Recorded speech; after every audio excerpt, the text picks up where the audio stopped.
Hello, you're watching Bent TV. My name is Erin Kyan, my pronouns are he, him, and we are broadcasting from the traditional lands of the Kulin Nation.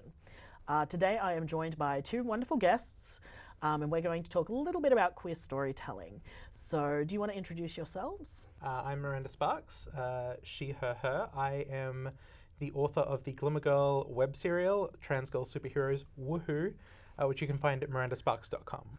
And I'm Roslyn Quin, she, her, and I do a lot of oral storytelling and I work at a library. I feel like you're not drumming yourself up enough. And I'm really good at working at a library.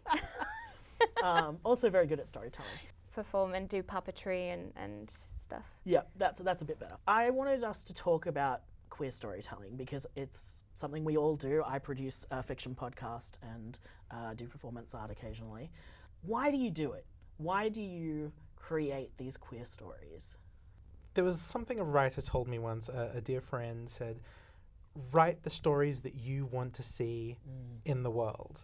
And at the time there was no trans girl superheroes, and so I started writing that. But eventually when it actually came to queer storytelling, I've delved deeper into doing shorts of various genres, things that I've looked around for and tried to find, and it just hasn't existed before. And I'm sure, while it's not necessarily groundbreaking material a lot of the time, at least it's out there, and at least I've created something, and that I've created this positive thing that I am glad exists. And I'm sure other people are glad it exists too. I have all of 5 fans, so I'm very happy. I'm certain there's more than that. Well, I have 5 dedicated fans who've made themselves known to me, and I see you guys. You're the best. Well, I do traditional style storytelling, oral storytelling, full on fire and old books and that sort of thing. And while there is a slight LGBT traces of it in mythology, I really like to bring that back out because, as you said, you're writing for an audience who is for people you relate to, and that's the stories I wanted to hear. I didn't need a whole bunch of cis people and straight people in my stories. I wanted to hear people like the people I know and the people who I'm talking to. So that's why I started altering and making my own stories. One of the most discouraging pieces of advice I've ever heard as a queer storyteller is it's generally outsiders, it's generally the cisgender heterosexual audience, the non-rainbow folk, who tell me that in order to be a quote-unquote successful writer or storyteller, that I should work to appeal to as wide an audience as possible. It's always really interesting, isn't it? Because who defines success? For me, I don't care if straight people consume my content. I actually, my pinned tweet at the moment is something I said at Audiocraft a couple of years ago, which was that we don't make it for straight people, but we hope they enjoy it. We didn't make it for them. And more often than not, people do, because it's a great thing to be able to enjoy characters and stories that aren't always about you. One of the reasons I create and tell the stories I do is there's something in me that just I feel miserable when I'm not. If I'm not making art, I feel miserable. So it's kind of selfish from that perspective, but I don't think that's a bad thing. I think that storytelling and art is really healthy. It's actually a very natural thing for humans to do, I also feel like it's adding to the cultural landscape. The more stories that we tell make people feel seen, the more comfortable people are going to be growing up in this environment. Obviously, I work with a lot of kids as well, in my day job, and I see the stories that they're exposed to. And even with the publishing of LGBT-friendly stories for picture books and stuff, there's still a vast majority of you grow up, you get married, and you have and that.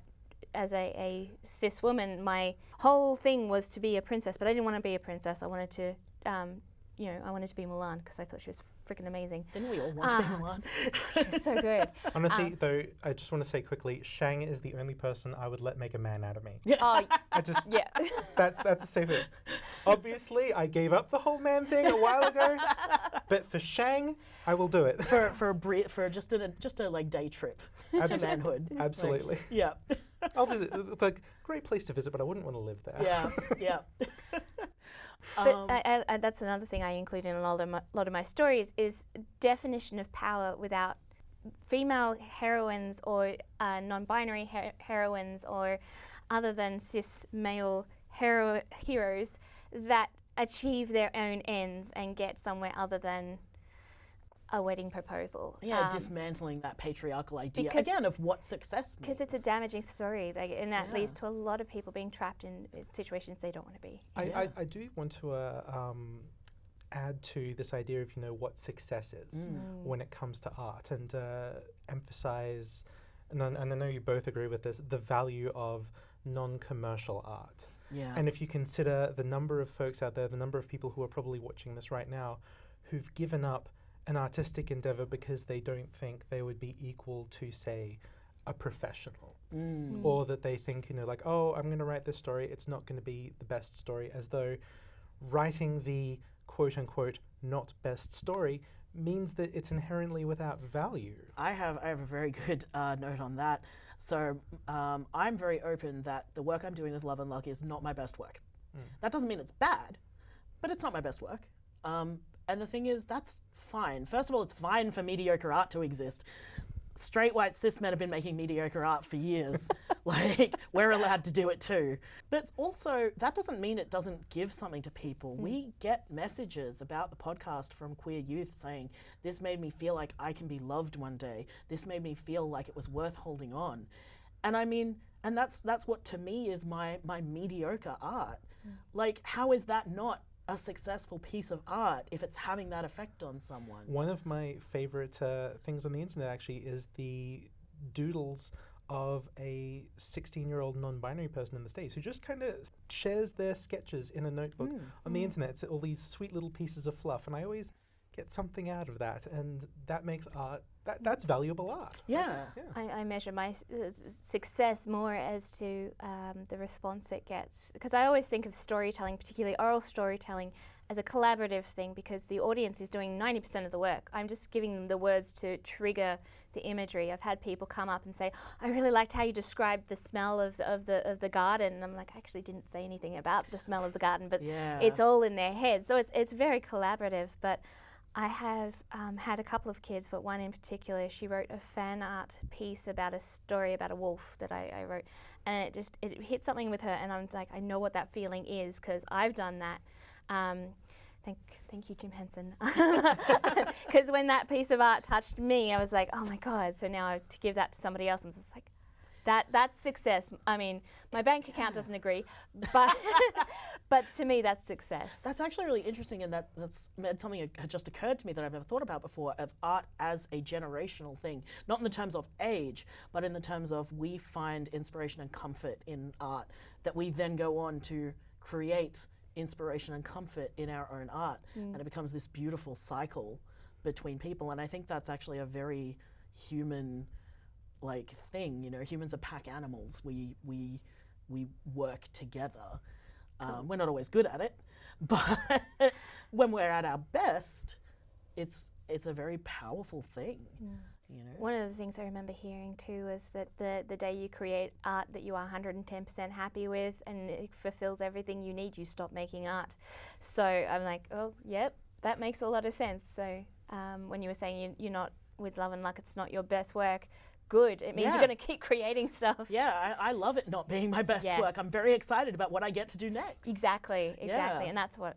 So if you're watching this and you don't create art yet, and I say yet for a reason, take some inspiration from art that you love. Like, even if you don't show anyone, even if you just a doodle in a notepad or something like that, tap into that, because I think that cycle of artistic comfort and inspiration, I think that's one of the major things that queer art can offer us as queer people, is that comfort and that sense of being seen and that inspiration.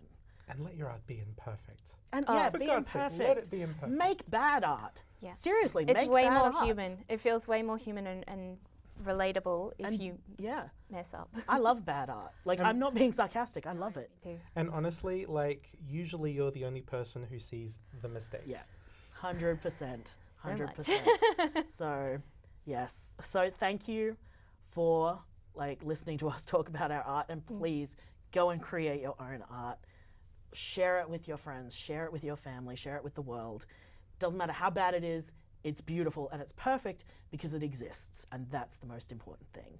Miranda, Ros, thank you so much for coming to talk to me about art. Thank you. You're so welcome. It's very important to me, and you, of course. This has been Bent TV. Thank you for watching.